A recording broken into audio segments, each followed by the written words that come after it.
né, André? Eu Pois acho bastante gente interessada, né? bacana, ótimo. Bom saber disso, é bom saber porque, literalmente, nós precisamos cada vez mais de pessoas interessadas nesta área. Em primeiro lugar, eu quero agradecer pelo convite, eu fiquei extremamente honrado, até porque é um assunto que ele exige, obviamente, reflexões múltiplas aí de todos os que participam da área tecnológica, porque, obviamente, nós precisamos somar dentro da área do direito pessoas que tenham esse domínio tecnológico.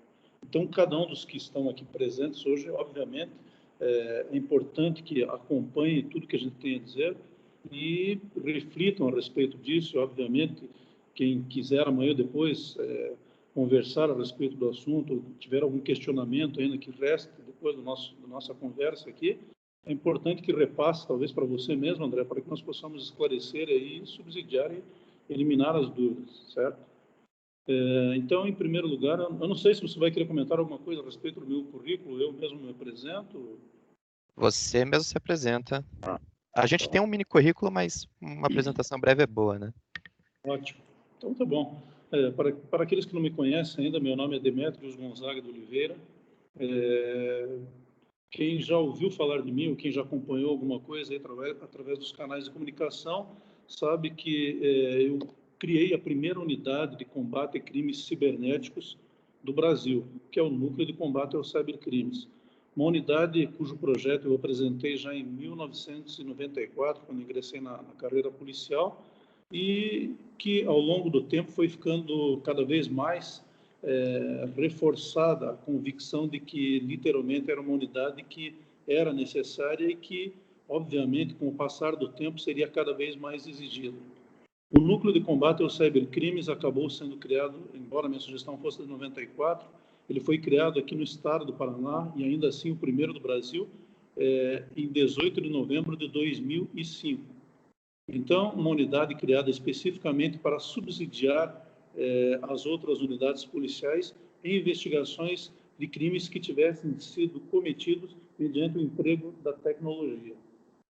Assim sendo, nós inicialmente recebemos um pacote com cerca de 170 casos, cujos tinham sido formalizados nas unidades policiais do interior e da capital, mas que não sofriam uma solução de continuidade, não traziam uma resposta satisfatória às vítimas, que naquela época já se incomodavam com problemas como, por exemplo, os cavalos de Troia, que eram instalados nos computadores, a partir de mensagens que essas vítimas recebiam, acabavam clicando em links que já vinham previamente destinados à instalação de softwares maliciosos, e a partir dali os criminosos tinham acesso ao conteúdo desses equipamentos e, não raras vezes, obviamente, tendo acesso inclusive aos arquivos que continham as senhas para acesso a contas bancárias, contas de correio eletrônico.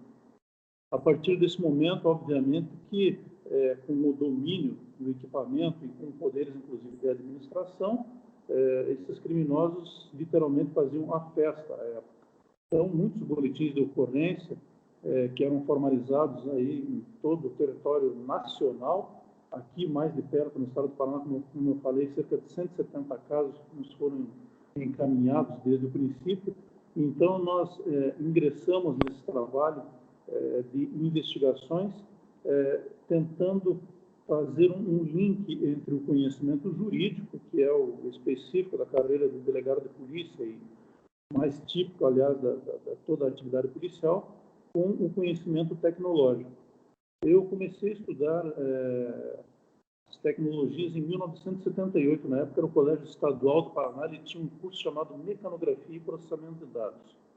Então, naquele curso, nós tivemos algumas noções básicas de tecnologia, e a partir de então eu me interessei desde o princípio e continuei ao longo do tempo procurando buscar mais conhecimento, entender mais como funcionava. Nós não tínhamos todo esse cabedal de informações e de professores tão qualificados como tem hoje na PUC, como tem nesse grupo que vocês estão integrando a partir de agora com a comunidade docente aí da PUC. Então, o que nós fazíamos na época, literalmente, é coletar informações da rede mundial de computadores ou buscando livros que fossem para trazer algum conhecimento para tentar melhorar, assim, digamos. Então, com o meu ingresso na carreira de delegado de polícia em 1994, para fazer literalmente a diferença e apresentar um resultado que fosse alguma coisa que realmente trouxesse inovação à área de segurança pública, eu apresentei esse projeto da criação de um núcleo de combate aos cybercrimes. Desde o princípio, essas investigações, como eu disse, tinham ficado paralisadas. E eu peguei, somando esse conhecimento jurídico e tecnológico, eu consegui, literalmente, um sucesso significativo desde o começo. Eu me lembro que o primeiro pedido de quebra de sigilos de Orkut no Brasil, inclusive, foi realizado dentro dessa unidade policial. Eram 56 casos envolvendo situações de estelionato, de furto qualificado, que era o desvio de dinheiro das contas correntes, casos de pedofilia, casos de tráfico de drogas, de armas, e N outras situações que nós acabamos detectando aí ao longo do tempo. Pois bem, com o ingresso desse pedido, nós obtivemos êxito, identificamos, inclusive, as origens das conexões, quem eram os titulares. À época, a comunidade mais comum que literalmente fazia a diferença naquela época era o Orkut. Então, a partir dali, muita gente dizia muita coisa, mostrava muita coisa, comemorava muita coisa. E essas informações, obviamente, foram sendo coletadas durante as investigações e permitiram nós termos acesso às origens das conexões e aos responsáveis. É até importante esclarecer que o núcleo de combate aos cybercrimes, desde a sua criação, ele tem um índice talvez mais alto do país na elucidação de casos. Cerca de 93% dos casos que são levados ao conhecimento, que são impulsionados dentro daquela unidade, acabam sendo solucionados. Eu me desliguei da unidade, aliás, eu me desliguei do Estado há pouco mais de um ano, e a partir daí, obviamente, tenho tentado aprofundar os estudos, tenho subsidiado outras unidades, porque durante essa atividade toda, sendo o pioneiro na investigação, o primeiro delegado do país na investigação de cybercrimes, acabei ficando, digamos assim, bem conhecido, eu estreitei muitos laços com outras unidades congêneres, com outros delegados de polícia, com outras equipes, e isso, obviamente, acaba gerando como consequência que a gente, embora afastado do Estado, saindo do Estado, continue em contato com outras pessoas, com outros policiais, trocando ideias sobre as ocorrências e atualizações que surge a cada dia. Trabalhar com cybercrime é interessante porque todos os dias tem uma situação nova. E é importante a gente destacar aqui, principalmente nessas turmas que se formam a partir de agora, que vão estudar a questão tecnológica, digamos assim, a imprescindibilidade de que esses jovens, de que os estudantes que estão ingressando nessas carreiras, literalmente se aprofundem e se aperfeiçoem cada vez mais, porque os criminosos estão todos os dias desenvolvendo novas ferramentas, novas estratégias. A própria engenharia social, todo dia surge uma situação nova, um novo fato, uma nova ideia que eles criam, e obviamente que a polícia tem que pedalar e tem que correr rápido atrás para que não fique sem ter uma solução para todos esses casos que são submetidos à apreciação dos investigadores e dos delegados. Pois bem, a minha carreira teve início na área de segurança pública, trazendo a apresentação de projetos sempre ligados à questão da inteligência e à questão da tecnologia. Então, dentre outras coisas, eu estruturei o documento, ajudei a estruturar com o Dr. Almir Chagas Vilela, à época um grande delegado, que tínhamos aqui no Paraná, bastante atuante também nessa área de inteligência, a Agência de Inteligência da Polícia Civil. Logo em seguida, como foi observado que eu tinha um razoável conhecimento tecnológico, eu fui convidado a ingressar na área de inteligência da Secretaria de Segurança, onde eu reestruturei o Centro de Inteligência da Secretaria e ajudei a criar um novo Departamento de Inteligência de Segurança Pública que funciona hoje. Entre outras unidades que eu participei em outros trabalhos também, temos o próprio setor de interceptações telefônicas da Secretaria de Segurança, o setor de geoprocessamento, o boletim unificado, o mapa do crime, o núcleo de combate a crimes econômicos e, por fim, o núcleo de combate aos cybercrimes. Todas as unidades onde eu participei tanto na escrita que criou no desenvolvimento dos projetos, quanto na implantação.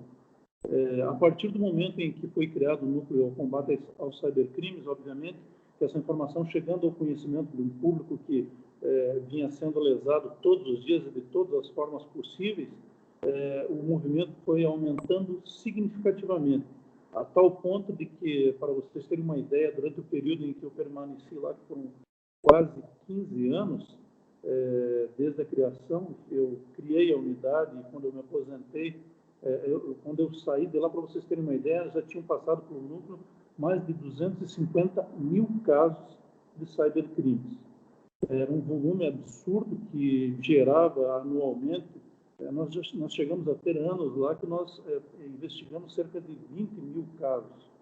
Então, era um volume assim, descomunal, um volume muito grande, porque o cybercrime não é uma coisa tão simples, não é uma coisa que é só o crime cometido por computador. Que tipo de crime dá para imaginar? Se nós pegarmos a legislação, nós vamos acabar descobrindo que todos esses crimes, eles têm uma utilização num determinado momento da tecnologia. Então, pode ser que nós estejamos diante de 3 situações distintas, que são o crime praticado com o emprego da tecnologia, a situação em que o criminoso foi descoberto e, literalmente, ele comemora que não foi pego, não foi alcançado pelas unidades policiais, não foi alcançado pela justiça. Em um terceiro momento, quando ele já está até condenado, e foge para outro país e começa a estabelecer contatos com os seus conhecidos aqui no Brasil ou em outras unidades federativas. Então, isso tudo acaba desembocando dentro desse núcleo de combate aos cybercrimes, que, pelo fato de ter esse conhecimento, esse domínio em cima da área tecnológica, consegue, sim, aprofundar as investigações e, a partir da coleta dos dados que nos são trazidos pelas vítimas, dos dados técnicos que nós acabamos descobrindo ao longo das investigações, acaba resultando na origem da conexão e, não raras vezes, também na identificação dos criminosos. Por que eu digo que são coisas distintas? Porque, obviamente, os criminosos mais inteligentes, mais sofisticados, eles não cometem o crime e ficam lá sentados num banquinho esperando a polícia aparecer e bater na porta. Tem muita gente que, literalmente, tem uma mobilidade muito grande, uma sazonalidade muito grande. Criminosos que, a princípio, cometiam esses crimes, por exemplo, de distribuição de phishing, que capturavam as senhas das vítimas, começaram as suas práticas delituosas aqui no Brasil e muitos deles acabaram indo para a Europa, para os Estados Unidos, para outros países onde eles pudessem aplicar os seus golpes e alcançar as suas vítimas. Então, obviamente que é um trabalho bem extenso e eu quero comentar com vocês aqui algumas das ocorrências mais comuns para que nós possamos entender e ter uma dimensão do problema do cybercrime no Brasil. Pois bem, dentre as ocorrências mais comuns, nós podemos apontar, obviamente, em primeiro lugar, o crime mais comum que é cometido é exatamente o crime de falsa identidade. Por quê? Porque o criminoso hoje ele não dá, digamos assim, essa moleza para a área policial de localizá-lo tão facilmente. Somente um leigo que tenha muito restrito conhecimento a respeito do uso das tecnologias, dos computadores, das redes sociais, é que é alcançado facilmente. São aquelas pessoas, por exemplo, que usam para fazer ameaças diretamente pelo afeto contra um inimigo, tecer um comentário, muitas vezes aí espalhar fake news. Pessoas que ainda desatentas, que não têm o domínio para, digamos assim, para tentar encobrir a sua própria identidade, os seus rastros, e acabam deixando aí evidências tão gritantes que são facilmente encontradas e, obviamente, resultam na elucidação dos casos de uma forma muito mais fácil para aqueles que estiverem encarregados das investigações. Então, em primeiro lugar, é a falsa identidade. Em segundo lugar, uma ocorrência muito grande de crimes contra a honra, que são a calúnia, a injúria e a difamação. A calúnia é quando alguém atribui a um terceiro a prática de um determinado crime que sabe que essa pessoa não cometeu. Então, por exemplo, alguém entra numa rede social e fala que um determinado colega de sala esteve envolvido em tráfico de drogas, esteve envolvido em pedofilia, ele tem o ato de roubar coisas dos outros. Não é um comentário que traduza a verdade. Aquilo é uma mentira, mas é uma mentira que acaba acusando alguém da prática de um crime que essa pessoa não cometeu. Isso é a calúnia. Temos também a questão da injúria, quando alguém começa a tecer xingamentos, impropérios contra um terceiro, fala mal de alguém, diz palavrões contra essa pessoa, usa expressões passarinhescas, que nós usamos no direito o termo, para tentar difamar a pessoa, para tentar criar uma situação ruim ou ofender diretamente essa pessoa. A difamação em si é quando começa a falar de alguém para terceiros, começa a colocar comentários ruins, que essa pessoa, por exemplo, entrou na empresa, uma pessoa que não gosta de trabalhar, uma pessoa mal vista, uma pessoa que não é de boa índole. Isso é uma difamação, você acaba, digamos assim, na expressão popular, e acaba queimando o filme da pessoa, tecendo comentários que acabam denegrindo a imagem dela, de forma que as pessoas começam a se afastar. Então, algumas pessoas, por exemplo, foram vítimas dentro de clubes, dentro de igrejas, dentro de escolas, de universidades, em diversas situações acabaram sofrendo com esse tipo de coisa, que não raras vezes, obviamente, acaba sendo materializado através de comunidades de relacionamento, através de comentários que são traçados aí através de aplicativos de celular, denegrindo assim a imagem das pessoas. Então, são 3 situações distintas, mas bastante comuns, os crimes contra a honra.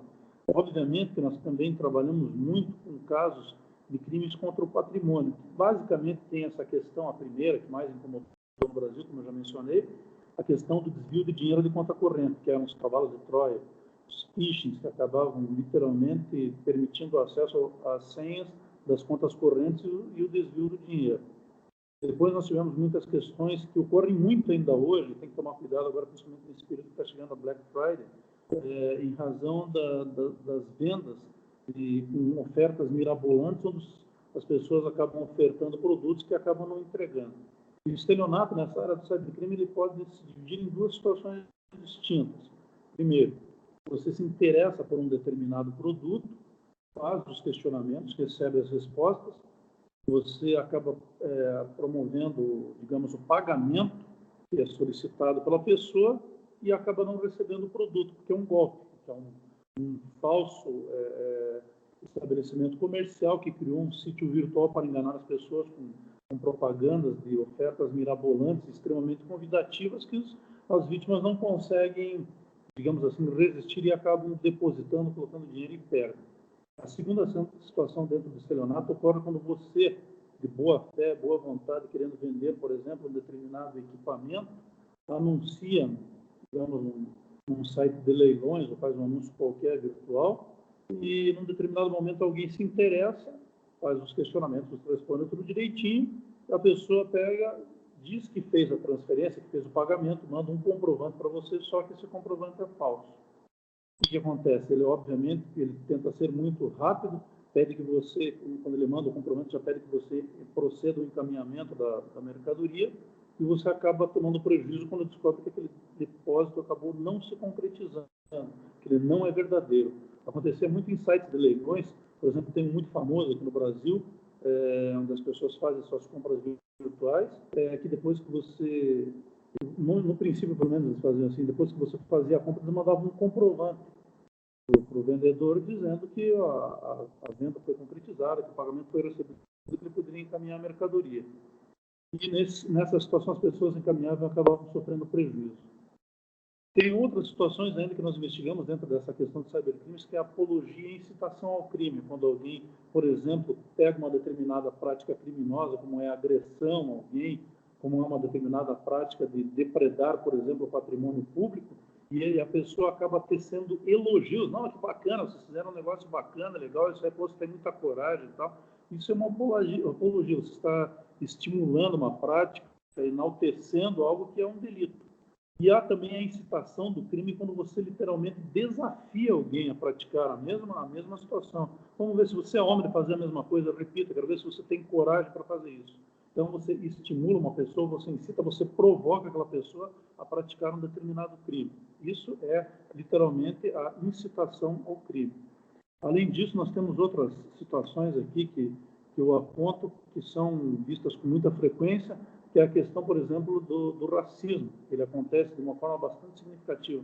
Então, tanto o racismo quanto a injúria racial, quando ela é dirigida especificamente a uma determinada pessoa. Então, ele usa uma determinada pessoa como alvo, aquela pessoa, digamos, um aluno de uma determinada sala, ele em especial é atacado, tem, digamos assim, a sua imagem atacada, tem a sua própria honra atacada, ele é humilhado, ele é ofendido. Então, é uma pessoa específica. E o racismo, em geral, é quando ataca diversas pessoas. Tá? É uma prática bastante comum, tanto o racismo quanto a questão de antissemitismo, a estimulação a práticas agressivas contra grupos, muitas vezes, de outros povos, outras raças, contra homossexuais. Tudo isso acaba se configurando aí, literalmente, que merecem uma atenção e que tem, obviamente, uma fundamentação jurídica para responsabilizar as pessoas que promovem essas práticas. Nós tivemos um caso bastante forte aqui, que foi aquele caso, não sei se vocês recordam, o caso do Silvio Queires, que estimulava, inclusive, a morte, estimulava o estupro de mulheres e a morte das mulheres posteriormente, estimulava a pedofilia, estimulava a morte de negros, de judeus, de pessoas de outros povos, de outras raças. Então, foi algo bastante assim, agressivo. Ele fez diversos vídeos, distribuiu isso aí em sites dentro e fora do país, e foi identificado, sim, que aqui no Paraná tinham algumas pessoas que participavam disso. Houve uma prisão, inclusive, feita pela Polícia Federal aqui em Curitiba, onde 2 pessoas acabaram sendo detidas em função do envolvimento com essa prática, com esse site do Silvio Queires. Temos também uma prática bastante comum, que você já tem conhecimento, tem sido bastante frequente.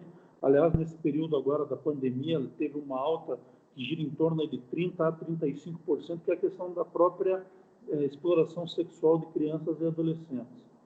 E aqui eu quero estabelecer uma diferença, para ficar bem claro a partir de agora, para que vocês também não se confundam se virem alguém comentando, prestando uma informação errada, que é bastante comum, tá? A diferenciação entre pedofilia e exploração sexual de crianças e adolescentes. Vejam bem, a pedofilia é uma parafilia, é uma patologia, na verdade, um problema de saúde mental que atinge uma determinada pessoa. Essa pessoa acaba, digamos assim, exteriorizando a preferência por aproximação ou por um envolvimento de cunho sexual com crianças ou adolescentes. Mas é um problema que, no seu início, ele tem origem como uma patologia. Existe, inclusive, dentro da Organização Mundial de Saúde, um CID específico, é um código das doenças, de identificação de doenças, que identifica essa questão da pedofilia. Algumas vezes as pessoas estão defendendo pedofilia, trata-se literalmente de uma parafilia. E a exploração sexual de crianças e adolescentes, que vocês assistem tantas operações acontecendo por parte da polícia, o núcleo de combate aos cybercrimes, para você ter uma ideia, eles tinham uma média de 500 a 600 pessoas presas ou indiciadas por ano, em virtude dessa prática da exploração sexual de crianças e adolescentes. Só que o objetivo principal da pessoa que é, digamos assim, neutralizada em função dessa prática é um escopo eminentemente de lucro, de exploração e de, literalmente, de se aproveitar de crianças e adolescentes. Então, não é uma questão de problema, de doença ou coisa parecida. Ele objetiva ter um determinado lucro, uma determinada vantagem, seja de cunho financeiro, seja de cunho sexual, por puro dolo. Não por doença, mas por puro dolo, por pura maldade em cometer aquela prática. Depois eu vou comentar com vocês aqui, dando tempo, a alteração que houve, inclusive, aqui no Brasil, em relação a essa questão da classificação, da identificação de cada um desses termos, porque houve uma alteração significativa. Quando nós inauguramos o Núcleo de Combate aos Cybercrimes, para vocês terem uma ideia, nós recebemos uma comunicação de que em um determinado local, uma repartição pública aqui em Curitiba, foi encontrado um determinado senhor aí, e às altas horas da noite foi identificado dentro dessa repartição com o computador ligado, em trajes mínimos, e assistindo vídeos e vendo fotos de exploração sexual de crianças e adolescentes. Foi feito todo um levantamento, essa pessoa foi encaminhada à delegacia para prestar esclarecimentos, foi feita inclusive uma análise no computador para identificar as práticas que ele tinha. Só que, à época, para vocês terem uma ideia, só era permitido o enquadramento acaso a pessoa estivesse transmitindo essas imagens. Se ela não transmitisse as imagens, não haveria como você fazer o enquadramento. Essa pessoa acabou sendo liberada. Depois de um determinado tempo, houve digamos assim, uma sensibilização grande no país, no sentido de tentar corrigir a legislação para poder responsabilizar essas pessoas. Então, o que aconteceu? Foi instaurada aquela CPI da pedofilia, certo? E acabou, literalmente, fazendo uma alteração significativa na legislação. André, se você puder me dar um retorno depois aí, com relação à questão da imagem, do áudio, se está tudo tranquilo, só para a gente poder prosseguir com tranquilidade. Está tudo perfeito? Não, tá tranquilo. Ele tá, às vezes, dá uma variada, assim, mas nada muito importante, assim. Certo. Tá indo bem, né? Ótimo. Só vou te pedir a gentileza, se acontecer, me avise, por favor, que a gente... Sim, claro, eu tô de olho aqui. Bom, então, como eu estava dizendo, houve uma alteração significativa na legislação e, a partir de 2009, houve a introdução de diversos tipos e situações, fatos que foram descritos dentro dessa situação do dolo específico, da vontade de cometer um crime, e isso resultou na colocação de 30 situações diferentes que foram inseridas dentro do Estatuto da Criança e Adolescente, a partir do artigo 240 e 241. Vários verbos diferentes que depois eu vou passar adiante para vocês entenderem como funciona isso aqui. Mais à frente, nós tivemos muitos problemas também em relação à questão da vingança virtual, quando, ao fim dos relacionamentos, aquelas pessoas que estavam, a princípio, digamos, naquela paixão fervorosa e acabavam, num determinado momento, confiando excessivamente no seu companheiro, na sua companheira, e acabavam produzindo material íntimo, inclusive, que posteriormente, em virtude aí do desentendimento, de um fim de relacionamento, acabavam servindo como um instrumento de vingança virtual. Esse ex-companheiro, essa ex-companheira acabava hospedando na internet, distribuindo na rede mundial de computadores as imagens íntimas dessa outra pessoa, criando aí situações constrangedoras que literalmente até inviabilizavam a continuidade da permanência dessas pessoas nos locais onde trabalhavam, onde frequentavam, até muitas vezes com mudanças até da cidade onde moravam, em virtude do constrangimento, digamos assim, da vergonha a que eles eram injustamente submetidos. Nós tivemos muitas situações também, e não raras vezes isso acaba acontecendo, situações de raptos de adolescentes. E tem uma diferença também que eu vou colocar aqui para vocês entenderem a diferença entre rapto e sequestro. O sequestro é quando o criminoso tem um objetivo, um escopo de extrair dinheiro das vítimas, ele exige. Então, no sequestro ele tem um interesse em exigir dinheiro. Então, quando você vê alguém sequestrado, o sujeito logo em seguida pede o dinheiro pelo resgate, pela devolução da pessoa.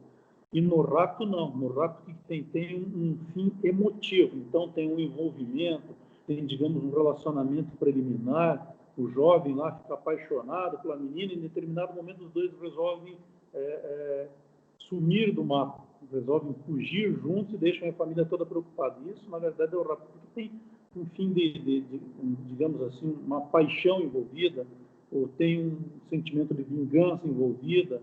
Sempre tem uma questão de sentimento. O objetivo do criminoso aí não é dinheiro, mas é uma questão mais emocional, mais passional. Nós temos muita questão também, em muitos casos ali, evidenciando o desaparecimento depois dos encontros pela internet. E observem que tudo isso que eu estou narrando sempre tem um envolvimento que sempre tem com tecnologia. Então, por exemplo, nessas questões de encontros pela internet, começa um relacionamento através de uma comunidade de relacionamentos, de um chat de conversação, a conversa vai se estendendo, vai se aprofundando, essa aproximação vai ficando cada vez maior até o momento em que marcam um encontro. E aí, nesse momento do encontro, os criminosos se aproveitam disso e, via de regra, no mínimo, extorquem, tomam dinheiro, marcam encontros. Algumas situações resultaram, por exemplo, em estupros, em agressões, em violência contra as vítimas que compareceram.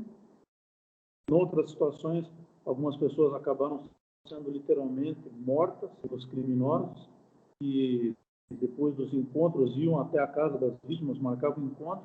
Quando entravam, acabavam, num determinado momento, agredindo e matando as vítimas para poderem roubar os seus pertences. Então, vejam que tudo é uma gama muito grande de situações. Se nós formos observar, praticamente todos os crimes envolvem o emprego da tecnologia, seja para a prática do crime, seja para uma comunicação, seja para o envio de uma mensagem.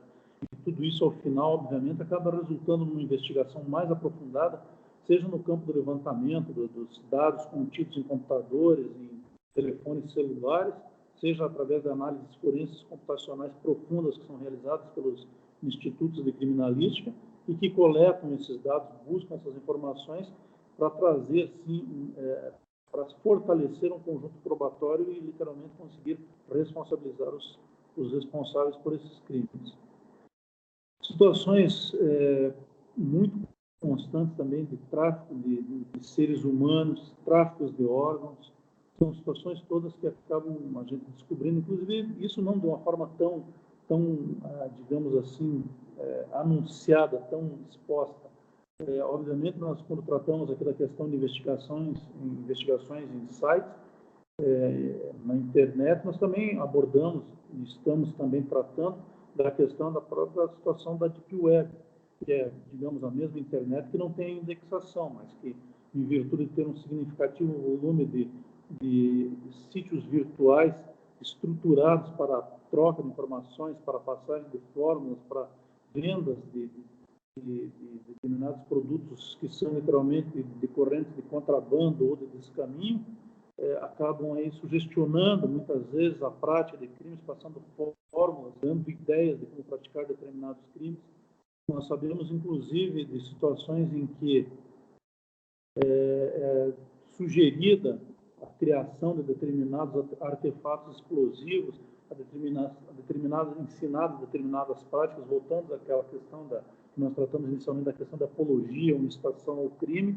Então, através dessa deep web, dessas práticas ocultas que não são vistas tão facilmente por pessoas que não têm o conhecimento para navegar nessa determinada via, acabam passando despercebidas.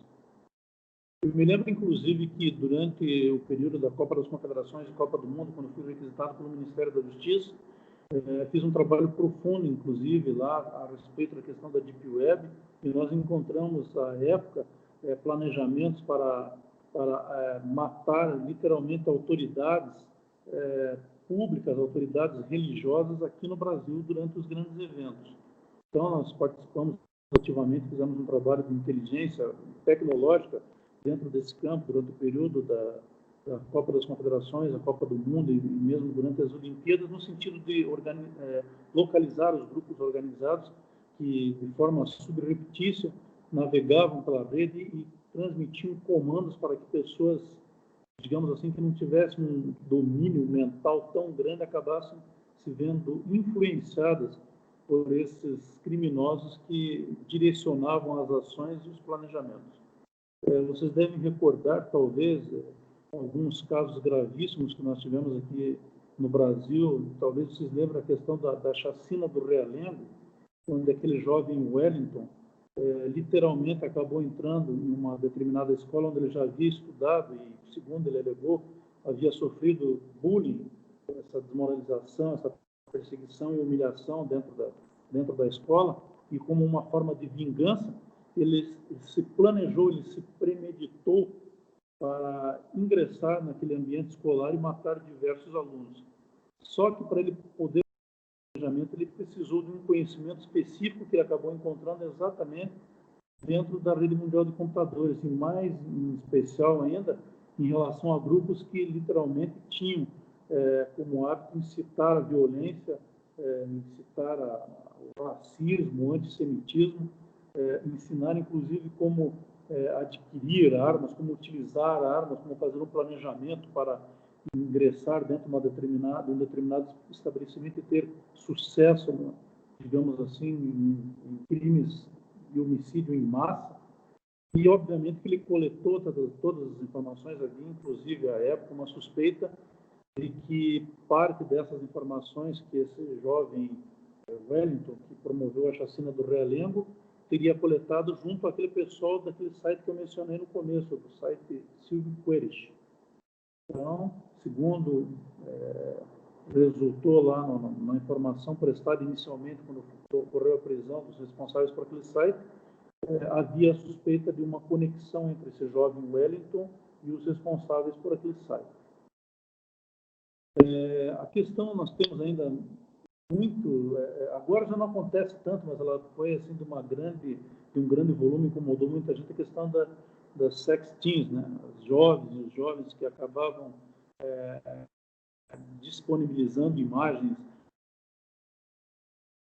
em situação de nudez para namorados, para pessoas que conheciam através da rede mundial de computadores. Obviamente que isso resultou também em práticas de exibicionismo, de calúnia, difamação, porque foi contra a imagem dessa determinada pessoa, levou os jovens a práticas, inclusive, de ato extremo contra a própria vida. Algumas dessas jovens acabaram entrando aí, literalmente, em uma situação depressiva tão grande que foram, digamos assim, literalmente chegaram a praticar o suicídio em virtude desse exibicionismo exagerado que acabou acontecendo.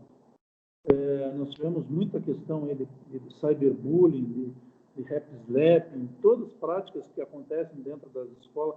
Rap-slapping, se vocês não sabem, o rap-slapping é aquela questão em que o determinado sujeito combinava com o terceiro que ele ia... o valentão, né? Você sabe que o bullying é formado por isso, é um valentão que ele tenta sobrepor a sua vontade a alguém mais pacato, alguém mais humilde, que não reage às provocações e agressões dele. Só que essa agressão do cyberbullying atinge um patamar muito mais elevado em termos de agressividade quando ele combina que alguém, que aquela pessoa que é o pacato, vai ser agredida e ele manda filmar aquela agressão para ele poder posteriormente hospedar na rede mundial de computadores como mais uma humilhação em cima daquela vítima. Questões de indução, instigação e auxílio ao suicídio eram bastante frequentes também. Aqui no Paraná nós tivemos um caso muito forte que aconteceu inclusive em Ponta Grossa, onde um jovem acabou ingressando numa determinada comunidade e como ele tinha, digamos assim, um comportamento mais pacato em relação aos demais, começou a sofrer agressões dos demais do grupo. Chega num determinado momento, esse jovem, não aguentando mais essas agressões, ele menciona: se vocês não pararem com isso, eu vou me matar. Os integrantes daquele grupo, em vez de amenizar, de apaziguar a situação, que é isso, deixa disso, vamos deixar para lá, vamos parar com a brincadeira, acabaram estimulando, acabaram literalmente forçando ele, e num determinado momento alguém sugeriu que, se fosse por falta de uma fórmula, ele encaminharia. E literalmente ele encaminhou uma fórmula a essa vítima, que acabou executando integralmente e acabou chegando ao fim da sua vida em virtude da fórmula que o determinado integrante do grupo acabaram passando para ele. Então, são situações, N situações, vocês vejam que nós estamos nesse campo investigativo envolto com uma série de situações. Isso sem comentar, por exemplo, o caso dos stalkers. Stalkers, não sei se vocês sabem, são aqueles perseguidores implacáveis. O estudo dos stalkers é algo antigo, principalmente o maior que eu já vi foi feito pelo pessoal da Scotland Yard, e eles fizeram um estudo profundo a respeito desses perseguidores implacáveis que, num determinado momento, eles ingressam numa determinada comunidade de relacionamento, começam a procurar pessoas com quem estabelecer contato. Geralmente o stalker é uma pessoa que ele não tem muita facilidade de entrosamento nos grupos dos quais ele participa. Então, em virtude disso, obviamente, que ele é uma pessoa que nunca tem muito grupinho, nunca tem um grupo que está junto com ele, ou ele junto com um grupo, ou coisa parecida. O que acontece? Quando, em um determinado momento, ele tem a chance, ingressa na rede mundial de computadores e procura por pessoas, seja homens ou mulheres, que lhe deem atenção. No momento que derem atenção, ele procura estreitar, procura construir uma amizade, muitas vezes ele se torna um ombro amigo, ele começa a tirar informações, e quando essa pessoa se desconecta, é que começa o problema, porque ele começa literalmente a perseguir, com base naquelas informações. Já tem, por exemplo, o endereço do Facebook, já tem o endereço do Instagram, e a partir desse momento ele começa a fazer toda uma coleta de dados, monta um dossiê, e a partir desse dossiê ele começa a montar toda uma trajetória de frequência, local de estudo, local de trabalho, locais de diversão, e a partir desse momento essa pessoa, esse stalker, começa a comparecer e acompanhar a vítima. O caso mais grave de stalker que teve no Brasil aconteceu exatamente aqui em Curitiba, onde um determinado sujeito começou a estabelecer um relacionamento com uma determinada menina, e num determinado momento ele se aproxima, consegue essa aproximação, e a partir daí ele começa um relacionamento, começa um namoro. Essa menina acaba convidando a ir à sua casa para conhecer os seus pais, e obviamente ele aceita o convite, vai, só que os pais percebem o comportamento um tanto anômalo desse sujeito e recomendam à sua filha que literalmente não dê continuidade àquele relacionamento. Ela persiste por mais um tempo, e quando apresenta o sujeito para as amigas, elas têm a mesma impressão, traçam a mesma recomendação, e diante disso ela acaba acatando a sugestão dos pais e das amigas e acaba encerrando o relacionamento. Só que, a partir desse momento, a vida dela se tornou um verdadeiro pesadelo, porque o sujeito tinha tantas informações a respeito dela, da família e das amigas, inclusive as amigas de faculdade, que ele buscou em todas as comunidades de relacionamento. É um sujeito que literalmente ele não trabalhava, ele ficou buscando dia e noite informações, e era um sujeito que ele tinha o hábito, para vocês terem uma ideia, de todas as noites ele ingressava em comunidades de relacionamento, em chats de conversação e dados dessas vítimas. Ele literalmente começava a se oferecer como se fossem essas moças que ele tinha conhecido, ofertando-as como se fossem mercadorias, entrando em sites de conversação, de conteúdo, digamos assim, não recomendável, durante a madrugada, e se ofertando como se fosse uma das moças, ou várias delas. Ele mandava mensagens de locais estratégicos onde ele não poderia ser identificado. Ele ameaçava as moças, inclusive, de que se iniciassem novos relacionamentos. Ele agredia os namorados novos das moças, ou as moças mesmo. Uma delas acabou sendo vítima, acabou literalmente sendo agredida dentro do próprio consultório onde ela trabalhava. Ele marcou data, hora, ela não acreditou, e literalmente entrou alguém pela porta, lá 2 ou 3 sujeitos, agrediram, roubaram. Uma delas estabeleceu um novo relacionamento, e quando começou a frequentar a casa do novo namorado, num jantar em que foi participar para conhecer os pais do jovem, a casa dessa família foi literalmente apedrejada. Várias pessoas, 4, 5 pessoas lá da rua pararam, começaram a apedrejar a casa.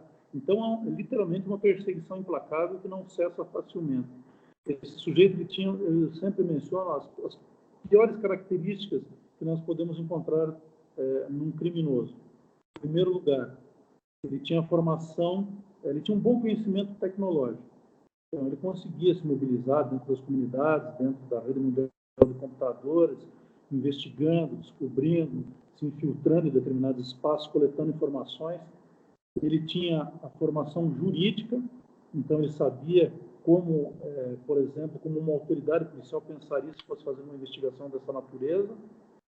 Ele tinha uma situação financeira extremamente abastada, que permitia não trabalhar e contratar pessoas para ficar acompanhando as moças durante o expediente. Eram 5 ou 6 moças, todas elas eram seguidas e constantemente recebiam mensagens nos seus telefones celulares, dando conta que eles sabiam onde elas estavam, o que estavam fazendo. Quando elas viajavam, inclusive, ele sabia em qual cidade elas estavam, porque ele conseguia, num determinado momento, acesso a informações que permitiam o rastreamento, inclusive, dos telefones celulares de onde elas estavam. Então, isso se tornou um verdadeiro pesadelo. E a última característica, obviamente, o sujeito era completamente desequilibrado. Então, ele investia um tempo que ele tinha íntegro, tinha integral esse tempo, aliás, ele investia todo o seu conhecimento jurídico, tecnológico e toda essa tranquilidade financeira e liberdade que ele tinha para, literalmente, perseguir as moças. Então, é um caso bastante grave que nós identificamos aqui, aconteceu em Curitiba. Uma preocupação que nós vamos ver depois é o seguinte: no fechamento desse caso, os familiares ficaram bastante preocupados, porque eles queriam saber como que a polícia poderia protegê-los, porque a grande dificuldade foi, literalmente, nos primeiros passos, foi identificar quem era esse sujeito.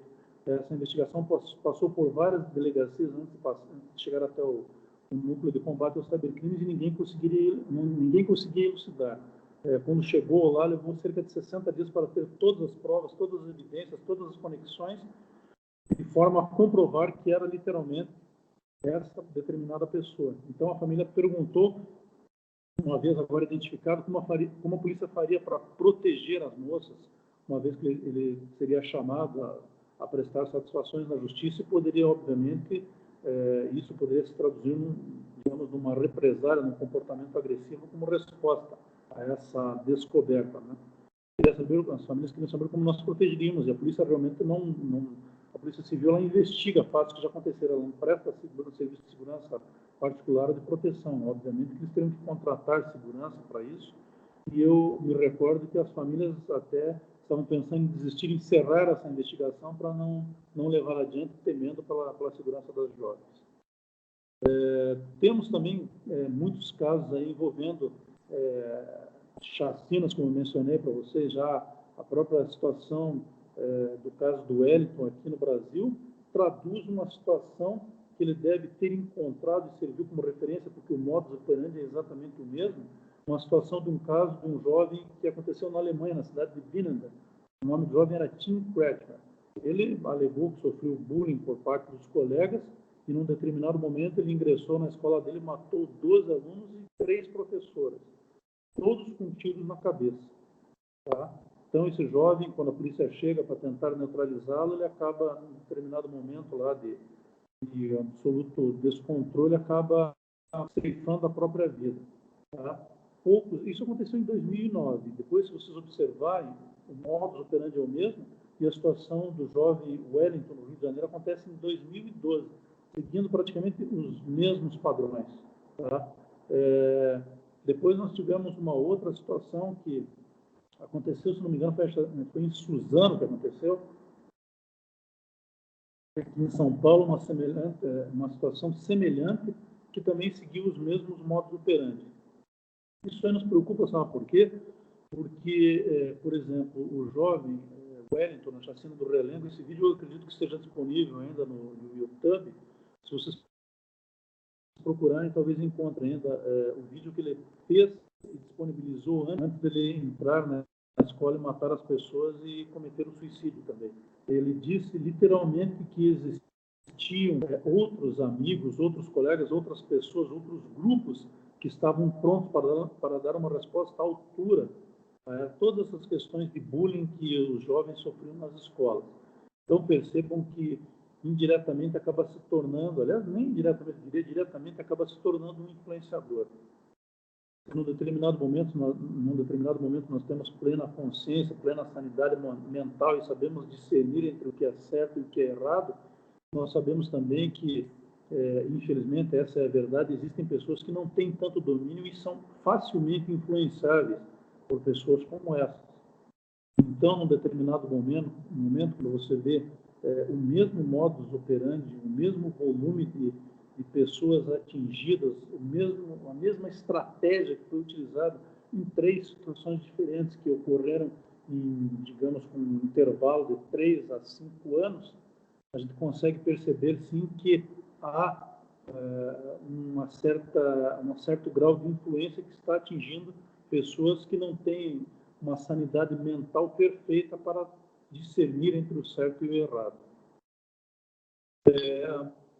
Outras situações que nós observamos aqui, que são bastante comuns, são aquelas questões que dizem respeito ao recrutamento de pessoas para participar de grupos agressivos, como era o caso aí dos Black Blocs, que nós acompanhamos durante o período da Copa das Confederações e Jornada Mundial da Juventude, Copa do Mundo, e a própria situação de recrutamento por grupos agressivos, grupos violentos aí, que literalmente acabavam matando pessoas, explodindo carros, praticando atos terroristas, decapitando pessoas.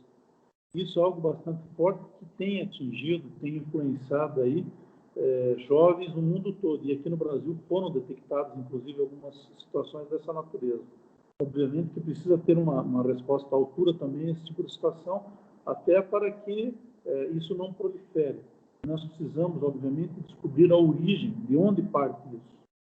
Essa aproximação que acontece, ela é muito assemelhada à questão, por exemplo, dos Dom Juans virtuais, aqueles namoros virtuais, pessoas que muitas vezes abaladas aí, seja por uma situação depressiva, seja por uma grande desilusão, por uma viuvez, por uma tristeza profunda, acabam procurando, muitas vezes, a rede mundial de computadores, as suas redes de relacionamento, como uma válvula de escape, como uma busca de encontrar alguém, um ombro amigo, alguém que lhe dê ouvidos e que dê atenção. Então, nos mesmos moldes, esse tipo de recrutamento vai acontecer assim também. Não é uma coisa que acontece de uma hora para outra, de um dia para o outro. Às vezes, são tratativas que são feitas com esses jovens ou com essas pessoas ao longo de meses. Algumas situações nós identificamos aí, por exemplo, de jovens que estavam há 2, 3 anos conversando com outras pessoas. Existia, a gente observou aqui, inclusive, um recrutamento, uma intenção de aproximação com mulheres aqui no estado do Paraná. Então, um determinado grupo que estava sob suspeita ou sob investigação num determinado país europeu, nesse grupo foram identificadas ações e tentativas de aproximação com jovens aqui no estado do Paraná. Então, o sujeito iniciava um relacionamento, começava uma amizade, tentava uma aproximação, pedia em namoro, começava a mandar lembranças. Eu me recordo uma vez que eu cheguei a ver uma situação em que uma jovem nos procurou, em que o sujeito literalmente mandou um anel de brilhante para ela, e não deveria ser dos mais em conta, digamos assim, de uma pedra de um tamanho até relativamente expressivo, e ela recebeu de uma pessoa que estava sob investigação, sob suspeita em outro país, que pertencia assim a um desses grupos radicais envolvidos aí com o assassinato de pessoas.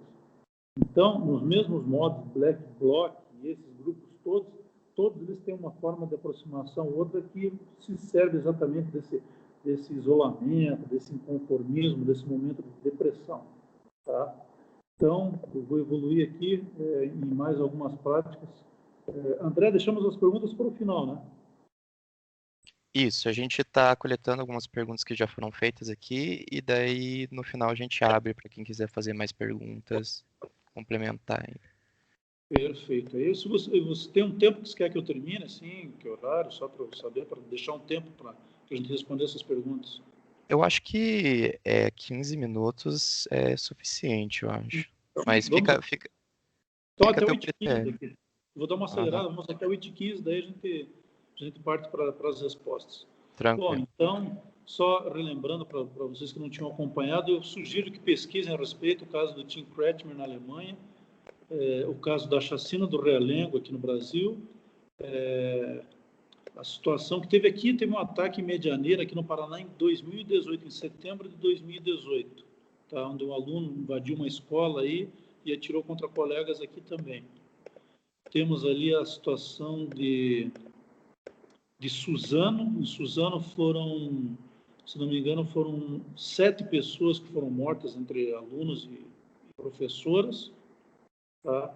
Todos os casos que literalmente aí deixaram as suas marcas a partir de influenciadores nas redes sociais. Tá? No caso dos encontros marcados pela internet também, um volume significativo, isso ainda acontece. Nós tivemos várias situações, como eu falei, de desaparecimento de jovens, situações de agressão, situação de estupro e até de morte. E é importante a gente destacar que, muitas vezes, a gente encontra uma certa dificuldade. Eu sempre digo, jovem não gosta mais de conversar com jovem mesmo, não gosta de conversar com adultos, com delegado de polícia, coisa parecida. Nós percebemos, inclusive, que a idade, a oscilação de idade entre pessoas que foram ao encontro dessa natureza gira aí desde os 12 anos, 13 anos de idade, 16 anos, até 30, 40, 50, 60 anos de idade. E os resultados não foram diferentes. Tá? Quase todos eles resultaram em agressões e morte. Tem uma situação que chama também a atenção, quando esses influenciadores começam a lançar ondas e acabam se, digamos assim, pulverizando na rede mundial de computadores e acabam desencadeando uma onda de acontecimentos que levam aí à preocupação. Então, nós tivemos aqui, por exemplo, os casos, vocês lembram dos casos de baleia azul, onde os jovens aí eram convidados a participar de um determinado desafio, onde eles tinham que cumprir algumas atividades de risco, até que colocavam em risco a saúde e a própria segurança, e ao final dessas situações acabava resultando aí na morte. O jeito de vencer o jogo era literalmente morrendo, em função de ter cumprido tudo aquilo que se esperava, tá? Então, aqui no Paraná nós tivemos um volume significativo de casos, também teve uma mobilização grande, nós recebemos lá 27 denúncias, tá, a respeito de jovens que teriam recebido o convite e teriam se envolvido nesses jogos. Pois bem, foi estruturada toda uma equipe com várias especializadas e, obviamente, o nosso núcleo foi encarregado de tratar dessa questão da coleta das evidências e do rastreamento de situações. Para vocês terem uma ideia, dos 27 casos que nós recebemos denúncias, apenas um se confirmou. Os outros demais eram literalmente mentira, não eram realidade, os jovens não estavam participando, mas em função daquele o que eu chamo de glamour negativo, imprensa em cima, correndo atrás, investigando, indo para todo lado, chamando a atenção de todo mundo, mais um caso aqui, mais um caso ali, isso foi uma febre nacional e mundial, mas acaba não se confirmando que no Paraná somente uma situação foi confirmada, porque com base nas informações que nós coletamos junto às 200 vítimas, identificamos que apenas um deles tinha recebido o convite para participar desse jogo, e ainda assim, quando esse jovem estava residindo no Canadá, e foi lá no Canadá que ele recebeu o convite. Os demais casos todos eram literalmente mentira. Nenhum deles tinha um suporte sólido assim, que confirmasse que eles estavam literalmente participando. Mas teve uma coisa que chamou a atenção aqui, o fato de que muitos dos jovens que se apresentavam mutilações no corpo, cortes com estiletes ou com facas ou coisa parecida. Então, o que nós detectamos que eram ferimentos antigos e que, obviamente, estavam ali porque eram decorrentes de uma situação mais antiga, de jovens que eram dados a práticas dessa natureza, de automutilação. Então, influenciados por mais uma situação que levava a práticas perigosas que poderia levar à morte, eles acabaram se juntando a essas reclamações para comparecerem aí. Aliás, a automutilação era uma das práticas que era comum entre um dos criminosos que nós investigamos, quando ele estabelecia contatos com jovens, meninos aí de 12, 13, 14 anos, e o sujeito era um jovem Dom Juan que acabava sensibilizando as moças. Depois de um determinado tempo ele começava a dizer que sofria com uma profunda tristeza, que ele estava perdendo o ânimo pela vida e que ele tinha vontade de acabar com essa vida porque não via mais sentido nela. Aí as meninas, obviamente, ficavam sensibilizadas. Não, isso não é possível, você é um rapaz tão bonito e tal, não é possível, você não pode fazer isso, desista dessa ideia. E ele insistia, não, mas eu não aguento mais, entrava nessa conversa, chegava num determinado momento que ele acabava envolvendo tanto essas meninas, e elas diziam para eles o seguinte: se você fizer alguma coisa, eu também vou fazer. E aí o que acontece? Pegamos uma situação em que um sujeito desse pegava um estilete, mergulhava em tinta de caneta vermelha e passava sobre o próprio pulso. E a menina, vendo aquilo, ficava apavorada. Nossa, o sujeito está se matando, então eu vou fazer isso também. Então, ele começava a simular que se automutilava e iludia as meninas, que acabavam literalmente se machucando mesmo, porque elas não brincavam, delas não era tinta de caneta. Elas literalmente acabavam se cortando. Então, nós tivemos muitas situações dessas aí de automutilação. Isso é uma realidade, isso acontece, e é importante que fiquemos atentos a esse tipo de situação quando essas jovens começam novos relacionamentos, ainda em idade tenra, ainda começam relacionamentos com pessoas que elas não conhecem. Aliás, uma coisa que chamou a atenção entre um dos casos que nós investigamos, numa determinada ocasião, uma determinada mãe nos procurou alegando que descobriu que o filho dela, de 16 anos de idade, estava em conversas, em tratativas com um homem mais velho, de 32 ou 33 anos de idade. E as conversas, obviamente, de cunho, de conotação tendenciosa, de cunho sexual.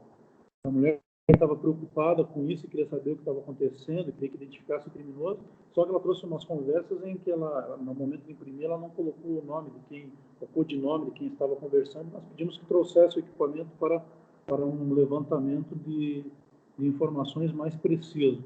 Quando nós conseguimos esse material, mais 15 ou 16 conversas, nós descobrimos que esse relacionamento já vinha há 3 anos.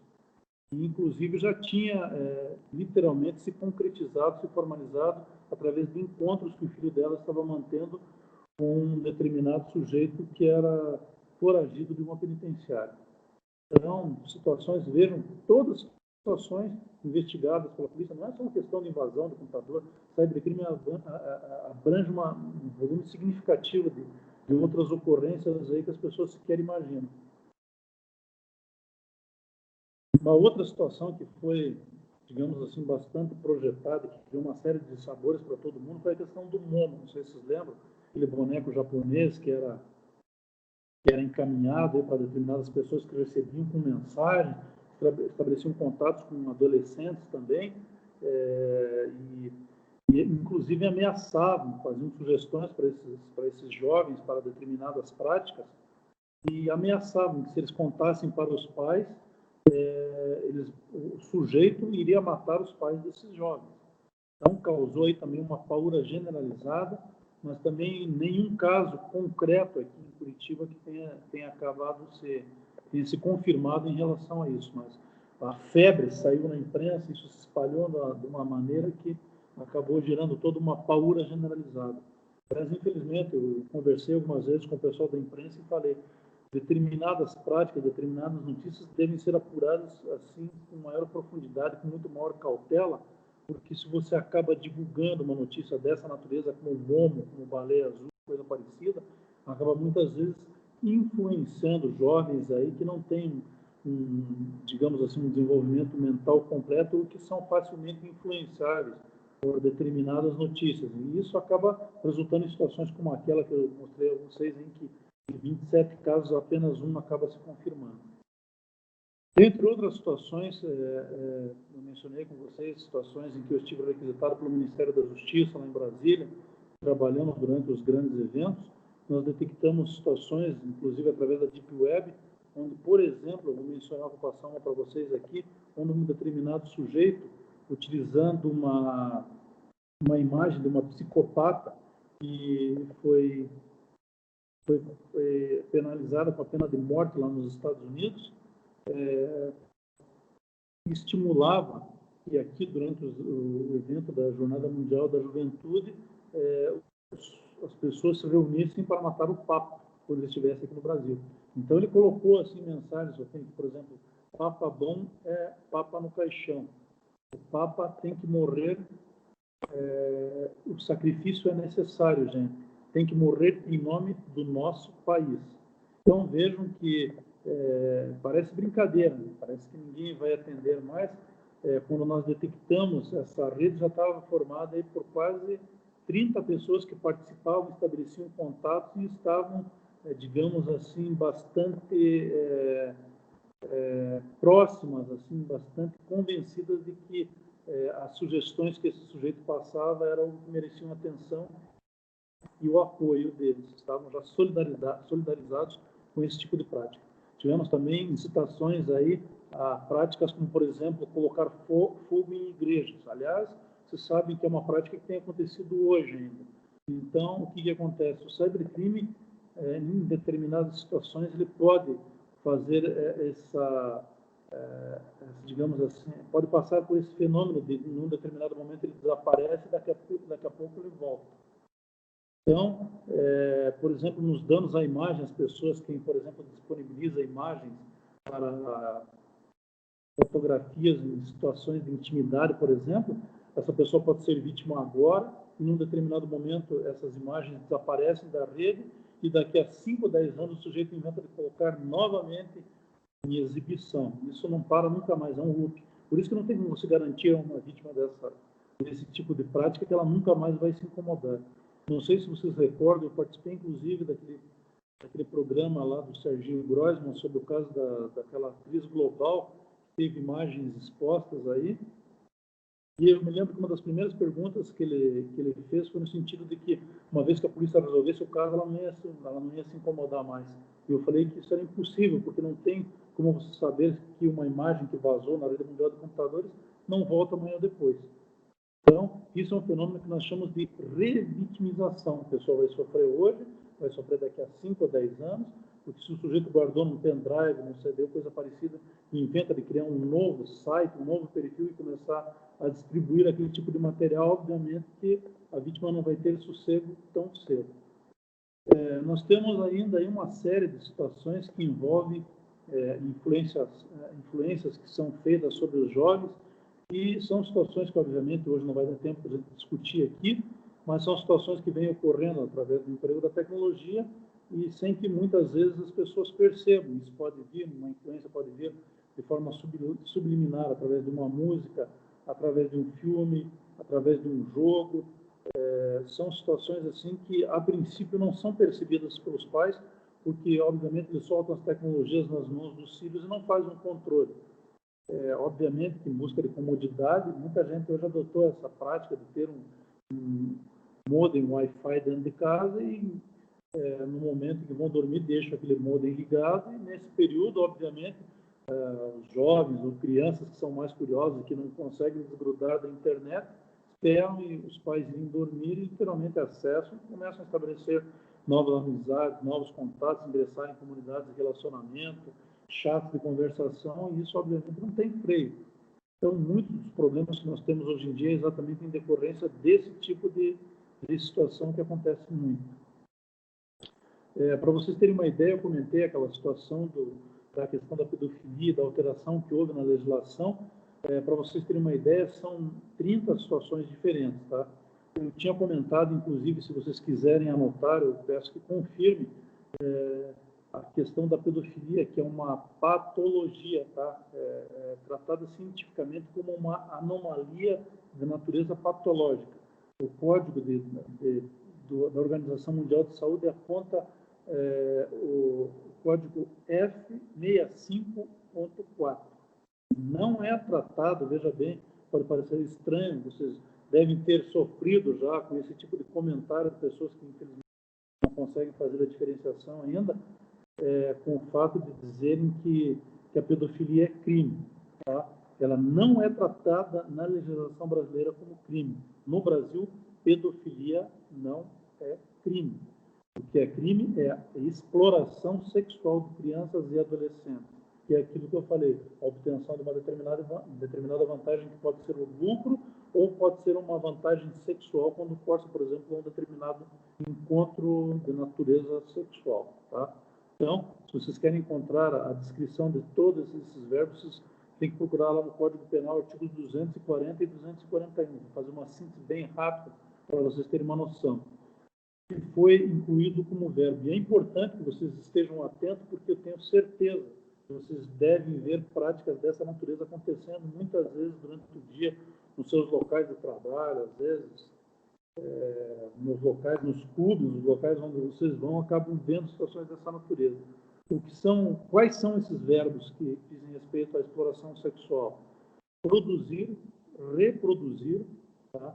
E aqui eu me refiro, por exemplo, a uma situação, um conhecido me mandou para mim uma denúncia de que um determinado sujeito tinha recebido um vídeo onde aparecia uma criança, que não deveria ter mais do que 10 anos de idade, assistindo um filme pornográfico na rede mundial de computadores e começando determinadas práticas em virtude daquilo que o guri estava assistindo. Então, o garoto foi filmado durante esse momento, durante essa prática, e o sujeito começou a distribuir esses filmes, reproduzir para que os outros vissem lá no seu local de trabalho. Isso é enquadrado como reprodução dentro do Estatuto da Criança e Adolescente, reprodução de imagem de criança e adolescente em cena de sexo explícito ou pornográfico. E dá uma pena de reclusão de 4 a 8 anos. Quando fala em reclusão, é penitenciária. Simplesmente o fato do sujeito pegar um vídeo desse, olha só que engraçadinho, abre o vídeo e começa a passar. Isso já leva a uma pena de reclusão de 4 a 8 anos se alguém denunciar. Então, produzir, reproduzir, dirigir, fotografar, filmar, aí diz respeito a quem realmente produz, tá? A agencia facilita, recruta, coage, vende ou expõe a venda. Vejam que aqui o objetivo é lucro, por isso que não é pedofilia, é exploração sexual de criança e adolescente. Oferece, então, vou passar para você o vídeo aqui, o cara está lá no WhatsApp, vai passar o videozinho, troca com alguém, disponibiliza, transmite, distribui, publica ou divulga por qualquer meio. Aqui, a pena de reclusão penitenciária também de 3 a 6 anos. Então, está com o telefoninho na mão, viu um vídeo daquele, denuncie. E fale para a pessoa, você para de passar isso aí porque você está cometendo um crime. Se alguém denunciar você numa prática dessa, você trocando, disponibilizando, passando para alguém, transmitindo para um outro grupo de WhatsApp ou coisa parecida, você pode se enquadrar. Se alguém pegar esse telefone, levar até uma delegacia de polícia e dizer, essa pessoa cujo nome é esse, número é esse, que está nesse grupo aqui, me mandou esse vídeo.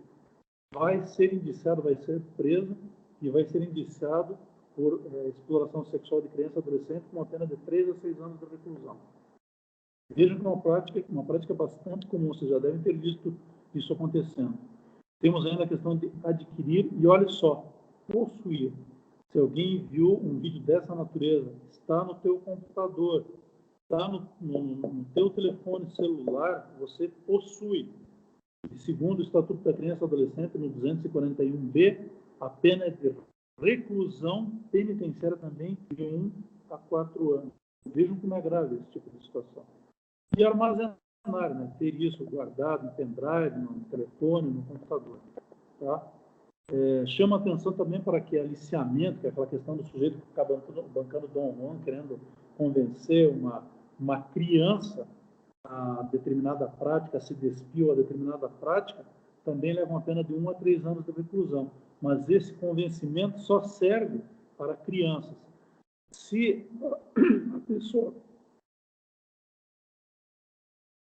a pessoa que foi vítima desse tipo de situação, a criança ou adolescente que foi vítima dessa situação, estiver acima de 12 anos de idade, já não é mais criança, daí já é adolescente. E nesse caso a lei não protege. Então, tomem cuidado aí com os irmãos. Então, gente, eu procurei passar assim de uma forma prática. Esse papo aqui é muito longe. Eu queria conversar com vocês, não vai dar tempo, eu queria conversar sobre cyberespionagem, queria falar sobre cyberterrorismo, queria falar sobre uma série de outros assuntos, a espionagem industrial. E quero dizer para vocês que vocês não acreditem quando alguém, por exemplo, for fazer uma apresentação e disser que é um tipo de crime novo. Isso é o maior dos enganos. Quem fala isso é alguém que está tentando, talvez, se projetar, tentando aparecer, tentando convencer alguém. Não sei qual é o intuito, mas, na verdade, esses crimes tecnológicos são uma coisa muito antiga. Eu sempre comento nas apresentações que eu faço, nas palestras, para vocês terem uma ideia, eu já fiz mais de 500 palestras.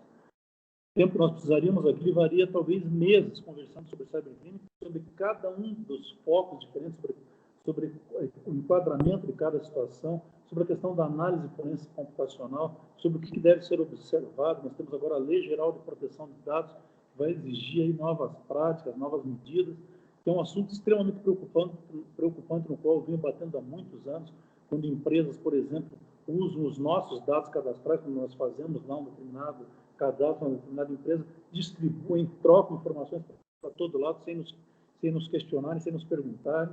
Tá? São situações antigas que merecem, sim, uma atenção, uma legislação mais rica. E eu chamo a atenção para vocês aqui, para vocês terem uma ideia, com isso aqui, é algo que já é investigado, já é tratado há muito tempo. O Brasil, literalmente, está retardado, está muito atrasado em relação a isso. Nós deveríamos estar muito mais adiantados. Só que, infelizmente, eu vejo que não vejo pessoas ligadas à área mesmo de investigação, desenvolvimento de legislação, que tem um interesse mais sério, mais consistente nisso. Mas eu vou trazer para vocês aqui 2 exemplos que me chamam a atenção. Eu tenho aqui nas minhas mãos, vou mostrar para vocês, quem quiser procure. Eu acho difícil conseguir mas vocês vão entender o que eu estou dizendo, como as pessoas já tratam e já lidam com a questão de crimes tecnológicos há muito mais do que nós imaginamos. Consideram, por exemplo, as questões de ARPANET. Você sabe que a internet surge em 1960, com o ARPANET e tal, com uma resposta ao lançamento do foguete Sputnik pelos russos em 1957. Então, lá fora, em outros países, já se preocupavam com isso há muito tempo. Esse livro aqui, eu vou ler para vocês só um trechinho bem rápido, onde o sujeito fala sobre cibernética e informática. A importância, só um trechinho rapidinho, tá, para vocês entenderem. A importância que a informática adquiriu e que já sublinhamos, traduziu-se recentemente no escalão governamental, por certo número de medidas que convém recordar. Para a primeira, criação de um cargo de delegado de informática. Tá? Então, isso aqui é uma informação que está nesse livro. Tá? Vocês não vão conseguir enxergar daí, mas quem sabe numa outra...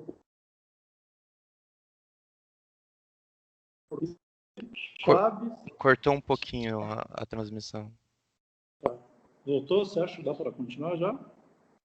Voltou. Acho que voltou. Voltou. Você conseguiu entender o que eu li ou não? Sim, sim. Ele travou na parte que você estava mostrando o livro. Ah, tá, ótimo. Então, criação do delegado, um cargo de delegado de informática, tá? O nome do livro é Chaves da Cibernética, tá? O autor é Paul Idat, e essa obra, vejam bem, a internet chega no Brasil em 1994, né? Chega para as comunidades acadêmicas em 1990 e ao público em geral em 1994. Vê se vocês conseguem enxergar aí, André, para ler para eles quando que esse livro foi escrito.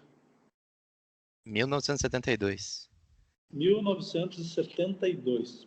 Ou seja, 22 anos antes da internet chegar no Brasil. Tá? Eu tenho um aqui que eu vou ler o índice rapidinho, só para a gente entender a importância das turmas que vão trabalhar com tecnologia, com segurança cibernética, como isso é fundamental. Tá? Nesse livro aqui, que se chama Crime por Computador, de Don Parker, tá? O índice desse livro traz aqui, olha só os títulos: violação do computador pelo telefone, caso do roubo de um programa que estava na memória de um computador e as complicações jurídicas que se seguiram. O capítulo 12, cavalos de Troia, bombas relógio, arredondamentos e o desmoralizador de sistema, métodos usados pelos especialistas em fraudar computadores e suas aplicações sem serem descobertos. Tá? Tem um outro aqui que é o 14, programando um computador de banco para o roubo. Tá? Um outro aqui, um grupo contra o computador de um banco. Tá? Tem aqui um desfalque de $1.400.000. Então, não sei se vocês vão conseguir ver essas informações. E agora eu vou mostrar para você a idade do livro, quando que ele foi escrito. Consegue enxergar? 1977. 1977. 17 anos antes da internet chegar no Brasil. Esse 22 anos antes da internet chegar no Brasil e esse 17 anos antes da internet chegar no Brasil. Tá? Então, eu quero dizer para vocês o seguinte, eu tive a felicidade de ter um contato com a tecnologia bem cedo, 1978, se tornou a minha grande paixão, mais que o direito, eu tenho que confessar, sempre foi a minha paixão, e por isso que eu trabalhei, eu tive a felicidade de poder salvar muitas vidas, de ajudar muita gente, de estabelecer projetos, de colocar projetos que são utilizados no Brasil inteiro, em todos os estados, criei a primeira unidade do país, treinei várias polícias de vários estados, vários policiais que trabalham hoje em vários níveis, inclusive no nível municipal, no nível estadual e no nível federal, que eu dei aula para todos eles. E eu quero dizer o seguinte, nada desses resultados que eu consegui nesses mais de 250 mil casos em que eu trabalhei seria possível se eu não pudesse contar com a ajuda dos profissionais de informática. Nenhum profissional de direito, nenhum investigador, nenhum delegado, nenhum promotor, nenhum juiz vai elucidar caso nenhum se os operadores da área de informática, o pessoal da informática, o pessoal da tecnologias de cibersegurança não estiver trabalhando e apoiando e desenvolvendo ferramentas para poderem ajudar o Estado a combater o crime. Então, daí a importância dessa explanação que eu fiz hoje. Ela ficou restrita, assim, basicamente a mostrar para vocês a prática do que realmente acontece, de casos que foram solucionados, que foram investigados. E eu espero que isso sirva de estímulo para todos se animarem, para virem também, para que se juntem também, colaborem com o Estado, que desenvolvam ferramentas, seja na iniciativa privada, mas que tragam ferramentas. O Brasil ainda ele padece muito de profissionais e de ferramentas que possam nos subsidiar e que não sejam tão caras quanto aquelas que nós temos que importar muitas vezes e que, não raras vezes, também acabam dando problemas sérios e travando o nosso trabalho. Eu agradeço mais uma vez pelo convite e fico à disposição aqui para qualquer dúvida ou esclarecimento que vocês entenderem cabível. Então, a gente está com o tempo um pouco apertado aqui, mas vamos tentar fazer ainda algumas perguntas aqui que foram feitas pelo chat, né? A Ângela vai falar para a gente, ela coletou as perguntas do pessoal, e ela vai falar aqui para vocês as perguntas. E só uma coisa antes, que eu acho que é importante todo mundo saber, se você poderia dar uma breve explicação do o que é necessário para eu reportar um crime cibernético. Tem alguma pessoa me atazanando ali? Tem alguma situação de ameaça? Aonde que eu vou? O que eu preciso levar? Então, olha só. Primeiro passo, coleta essa evidência. Tem muita gente que se apavora quando vê aquilo. Pô, estão falando mal de mim, você vai lá e apaga tudo. Eu já recebi um delegado, para vocês terem uma ideia, que me trouxe um negócio desse. Não, estavam falando de mal de mim, eu apaguei tudo e vim aqui fazer o BO. Tá, agora cadê a prova? Como é que eu vou convencer o juiz e o promotor? Primeiro passo, colete toda essa evidência, toda essa prova. Se tem, por exemplo, um site, está hospedado num site ou coisa parecida, pegue todo o host lá, todo o endereço, www, tá, o endereço inteiro, porque isso é fundamental. Se é através de uma mensagem, de um e-mail, você tem que extrair a mensagem original e o código-fonte. Se for através de um WhatsApp, por telefone, coisa parecida, bata a foto dessa tela do computador. Os cartórios também podem fazer ata notarial disso, só que eles vão cobrar de você. Então, se você não quer apagar, produza você mesmo a prova. O núcleo só tem sede aqui em Curitiba, tá? Mas você pode fazer o boletim em qualquer unidade policial. Se você coletar o material, leve até a autoridade policial, a delegacia mais próxima, a delegacia de polícia civil, entregue esse material e peça a lavratura do boletim de ocorrência. Qualquer unidade policial pode fazer isso. Se ela conseguir investigar, tudo bem. Senão, ela repassa para o núcleo e ele ajuda a investigar. Legal, legal. Então, a Ângela agora vai falar as perguntas para você. Vamos lá. E aí, boa noite, Demetrios. Boa noite, pessoal. Eu sou a Ângela e eu reuni as perguntas que foram feitas no chat aqui. Vocês estão me ouvindo, né? Sim. Isso. A primeira pergunta foi do César. Ele está perguntando a respeito do site de pornografia explícita na internet. Como eles ainda conseguem permanecer na rede, e exatamente pelo fato de disponibilizarem essa pornografia explícita, isso não seria considerado uma infração? Só se atingir, se envolver imagens de crianças e adolescentes, porque a lei só protege até esse ponto. Quando a pessoa completa a maioridade, ela tem a plena capacidade e a personalidade para decidir os seus atos, para fazer o que ela bem entende. Então, ela pode gratuitamente disponibilizar as próprias imagens, ela pode fazer isso a título gratuito, ela pode vender, ela pode fazer o que ela bem entender. Só se, num determinado momento, ela se sentir ofendida porque alguém disponibilizou uma imagem que ela não autorizou. Aí sim ela tem o direito a ingressar com um pedido, com um boletim de ocorrência, pedindo que alguém investigue quem cometeu essa disponibilização indevida, tá? E pode, obviamente, também entrar para a esfera civil com indenização de danos morais. Tá? Mas adulto tem plena liberdade, então não há como tirar isso. É como as revistas que tem, por exemplo, cenas de nudez que estão nas bancas, ninguém pode tirar, porque são imagens de adultos e a lei brasileira não proíbe essa prática. Tudo envolve adultos. Beleza. A segunda pergunta foi do Márcio Vinícius. Ele está perguntando se o ato de stalkear alguém é considerado, então, uma técnica de engenharia social? Sim, pode dizer sim, porque, na verdade, ele coleta informações de todo tipo. Ele monta um dossiê e, a partir dali, ele começa a atuar suas práticas.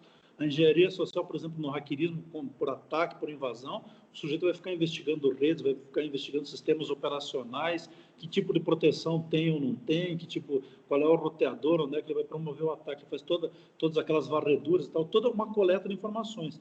No Stalker, na verdade, não tem um sistema, mas tem uma pessoa que ele tem como um alvo. Então, usando essa analogia, dá para entender, sim, que é um tipo de engenharia social, porque ele também está fazendo essa coleta de dados para uma determinada prática. Isso, o fato de ele coletar, também não vai concretizar, se ele não tiver violado um determinado dispositivo, não vai caracterizar um crime.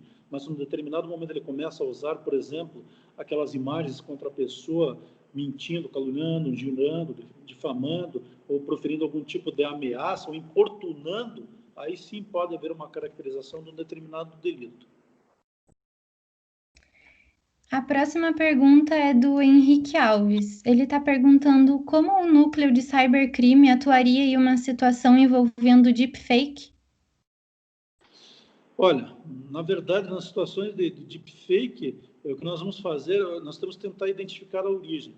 Como ele prolifera muito rápido, obviamente que a gente tem que fazer um trabalho de coleta reversa para tentar chegar até a origem. Tá? Beleza. Como eu falei, prolifera muito rápido, então pode passar para centenas, milhares de pessoas. Você chega para mim e diz, estou com esse material aqui, eu vou perguntar para você, de quem que você recebeu? Então, eu recebi dessa pessoa, tá bom, vou mandar chamar essa pessoa. Quando eu chamo ela vai dizer, eu recebi da outra, e essa, eu recebi da outra, e outra, entendeu? Então, é uma proliferação muito extensa. A próxima pergunta é do André Gustavo. Ele está perguntando, na sua experiência com cybercrimes, o quanto do mundo do cybercrime é dependente de criptomoedas não centralizadas? Um esforço estatal para inviabilizar a conversão dessas moedas em moedas correntes seria eficiente para reduzir a prática de cybercrimes? Olha, você sabe que essa questão das criptomoedas ainda ela tem toda uma prática, tem toda uma legislação que envolve. Então, a área que a gente atua dentro do cybercrimes é quando, por exemplo, situações que vocês já viram dizem respeito ao prejuízo a alguém. Tem que ser sempre alguma coisa que resulte num prejuízo em um determinado ponto que cause algum dano a alguém. Caso contrário, a gente não tem nem como interferir. Qualquer atuação dependeria não apenas da polícia, mas dependeria de uma alteração da própria legislação nacional que nos permita alcançar aí, digamos assim, uma tentativa de coibir essa prática. Mas, em primeiro lugar, se não tem legislação e se não tem um dano concreto, sempre que você pensar em fazer, em acionar o Estado ou a polícia para qualquer prática, você tem que ter como concreto um determinado fato dentro da legislação que já entendeu. Então, roubar alguém, tirar, subtrair de alguém. Se não tem uma prática, se não tem um dano, não tem como a gente atuar. Entendi. A próxima pergunta é da Gabriele Rodrigues. Ela tem uma dúvida referente a grupos fechados do Facebook e outras redes sociais. Como funciona o procedimento busca, exclusão da página e prisão dos meliantes? Um desses exemplos recentemente veio em grandes mídias o uso de grupos fechados para exibição de necrofilia. Já houve casos parecidos? Por que as plataformas deixam a criação de páginas relacionadas a publicações inadequadas ou mesmo a continuidade de tais? Que excelente pergunta, eu gostei dessa bastante. Olha, na verdade, o que acontece é o seguinte, as pessoas têm mania de ofertar produtos e determinadas soluções que eles dizem que são revestidas de privacidade, que ninguém nunca vai descobrir. Só que para as autoridades policiais não existe sigilo nenhum, porque qualquer um que disponibilize um produto é obrigado também a disponibilizar as soluções e as chaves para que nós possamos enxergar absolutamente tudo. Tá?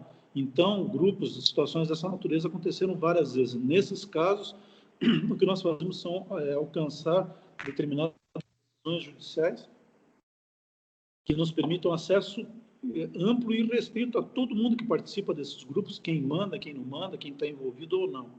Tá?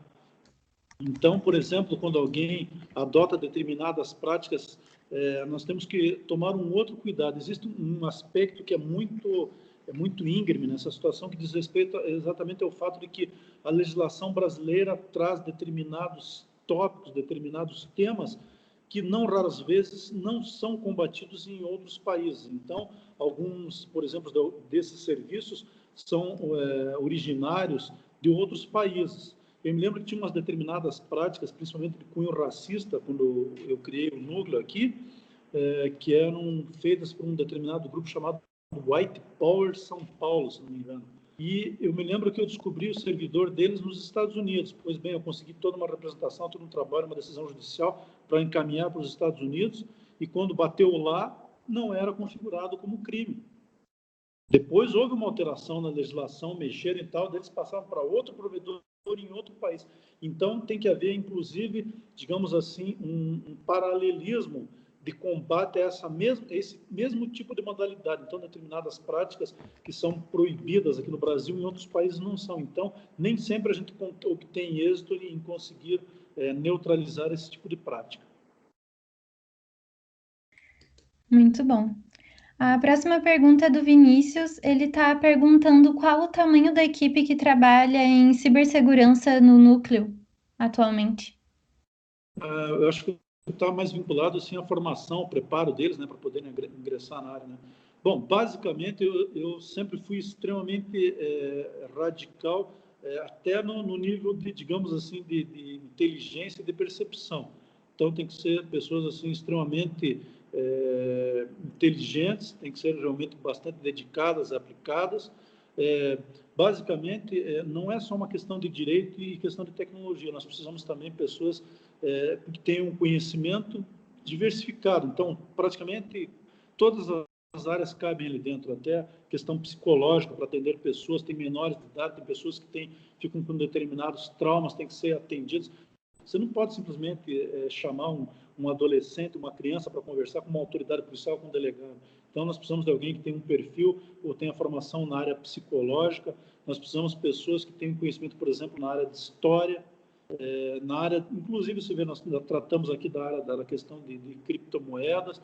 Nós temos lá pessoas formadas também em administração, pessoas que têm conhecimento profundo do mercado, de ações, de câmbios. É um conhecimento diversificado, é interessante. Eu sempre procurei estruturar e direcionar a minha equipe para trabalhar nos modos do que trabalha uma equipe do FBI. Então, não é um delegado só que pensa. Eu colocava toda a minha equipe numa sala, numa mesa enorme, e eu expunha os casos, eles traziam os casos, apresentavam, e cada um trazia o seu conhecimento, a sua dica, a sua orientação, um pouquinho da sua formação que pudesse contribuir no sentido de buscar um caminho para fazer com que aquela investigação fosse impulsionada mais rápido, com um resultado mais satisfatório para aquilo que nós pretendíamos, entende? Então, não é só conhecimento tecnológico, conhecimento de direito, várias áreas acabam servindo para aquilo ali. Não raras vezes, eu me lembro que eu chamei pessoas que entendiam também do mercado de criptomoedas para nos explicar como é que funcionava toda essa estrutura para que os investigadores pudessem atender às solicitações. Muito bacana. A próxima pergunta é do Vitor. Ele está perguntando se o tráfico de órgãos é uma realidade no Brasil. É uma realidade e me preocupa o fato de que as pessoas não falam muito sobre isso. Sabe, quando você começa a fazer um levantamento, o volume de pessoas que sumiu em São Paulo esse ano, o volume de pessoas que sumiu no Rio de Janeiro esse ano, se vocês se preocuparem em fazer um levantamento, isso é um trabalho interessante para a área tecnológica, viu? Mexer com isso, fazer um levantamento de pessoas desaparecidas no Brasil durante o período de um ano. Onde é que foram parar essas pessoas? Simplesmente sumiram? Elas foram abduzidas no disco voador? O que aconteceu com essas pessoas? Então, não raras vezes, quando você começa a estabelecer vínculo com determinadas situações anômalas, como, por exemplo, começar a encontrar ossadas, cadáveres em locais isolados, mas que próximo, por exemplo, tem um aeroporto, você começa a calcular o que aconteceu. Então, por exemplo, o cara, numa questão dessa de tráfico de órgãos, você sabe, os órgãos têm que ser transplantados, têm que ser transportados rapidamente. Então, tudo isso são situações que chamam a atenção. Onde é que foram parar todas essas pessoas? Por que essas... Tem explicação por que nunca mais ninguém vai... Eu acho que era um trabalho que era de segurança pública, deveria se preocupar mais, que talvez os nossos legisladores deveriam se dedicar mais a esse levantamento, a se preocupar o que está acontecendo, onde que essas pessoas estão indo, Para onde que elas foram? Por que nunca mais voltaram? Essa é uma grande interrogação que merece uma atenção, sim. Caramba. A próxima pergunta é do Marcos Augusto. Ele falou: o senhor citou a questão de privacidade dos grupos privados. Usando como exemplo o WhatsApp, que diz ter uma criptografia ponta a ponta, as mensagens podem ser interceptadas e lidas pela polícia sem o celular de quem enviou nem de quem recebeu e por hackers? Olha, é o que eu digo para vocês. Na medida em que um produto é disponibilizado, as pessoas que o disponibilizam têm que estar prontas a atender às determinações judiciais em virtude de solicitações das autoridades policiais. Se um determinado produto é colocado na praça e diz que não pode te atender, nesse sentido que ele não pode ter, digamos, fazer uma captura de uma determinada conversa ou acompanhamento de um determinado grupo, então esse serviço não pode funcionar dentro de um país. Porque, obviamente, que todos nós temos a boa intenção na utilização dos aplicativos e dos equipamentos. Mas nós temos que lembrar também que tem pessoas que estão se matando, crianças, jovens, adultos, para fazer tráfico de órgãos. Nós temos pessoas traficando, nós temos pessoas matando por encomenda, nós temos todo tipo de crime que acontece usando a tecnologia.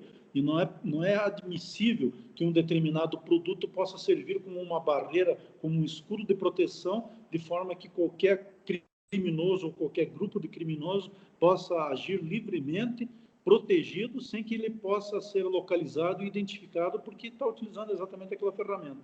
Se essa ferramenta não, se os responsáveis pela ferramenta não podem contribuir com as autoridades no sentido de localizar pessoas que estão cometendo crimes, então o melhor são situações, infelizmente, eu tenho que dizer, como aquela quando bloqueavam comunidades de relacionamento aqui no Brasil, determinados serviços, porque não atendem às solicitações.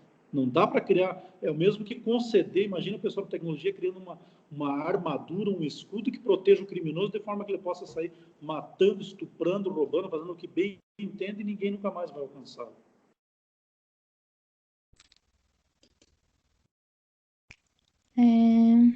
A próxima pergunta também é do Marcos e é uma que todo mundo quer saber. Se o senhor possui alguma rede social ou algum canal em que a gente pode acompanhar os seus trabalhos e palestras futuras. Sim, eu tenho algumas comunidades sociais, vocês vão encontrar, a mais comum onde eu passo as informações, atualizações, é uma onde vocês vão encontrar, é uma foto que eu tirei quando eu estava fazendo um trabalho bem profundo, de alto nível de inteligência, inclusive fora do país, e no óculos, o reflexo do óculos mostra exatamente o equipamento que eu estava utilizando. E o óculos, no Facebook vocês vão encontrar alguma coisa. Óbvio que eu não ponho muita coisa lá, né? Mas tem muita atualização. Desculpa, saiu um som lá que cortou a maior parte do que você disse. Qual que é a rede social que a gente pode acompanhar, senhor? Você pode procurar por Demetrius Gonzaga. Demetrius Gonzaga. Tem uma imagem assim, parece uma imagem tirada de satélite. Vocês vão encontrar lá as informações que eu coloco algumas atualizações. Eu, particularmente, eu confesso que eu não disponibilizo muita informação, até porque o nível que eu trabalho hoje, eu preciso dizer para vocês, o motivo de eu me desvincular do Estado foi exatamente o fato de que eu ficava muito limitado em relação a tudo aquilo que eu pretendia fazer e trazer como evolução. Hoje, eu tenho muito mais liberdade para aprofundar os estudos, para estreitar laços. Como eu digo para os meus amigos, hoje eu posso, por exemplo, me deslocar para qualquer país do mundo para saber de qualquer nova tecnologia, eu posso fazer qualquer coisa. São limitações que, infelizmente, o vínculo com o Estado não me permitia. Então, eu, por exemplo, eu não pude fazer palestras em que eu fui convidado em vários outros continentes porque eu não recebi autorização para isso. Então, eu decidi acabar com essas limitações. Hoje eu tenho muito mais liberdade para poder ajudar as pessoas aí a desenvolver novas soluções no combate ao crime. Ok, eu acho que é isso. A gente passou um pouco do tempo aí. Agradeço muito essa palestra que você deu, agradeço a presença do pessoal. E lembro para fazerem doações lá na página da PoliWiki, ajudar aí quem puder. Okay, obrigado pelo convite, um abraço a todos e nos vemos na próxima. Quem sabe nós vai ter oportunidade de voltar a falar sobre cyberterrorismo e cyberespionagem, que é um tema que eu gosto muito. Sim, com certeza. Então, boa noite e até a próxima, pessoal. Boa noite a todos.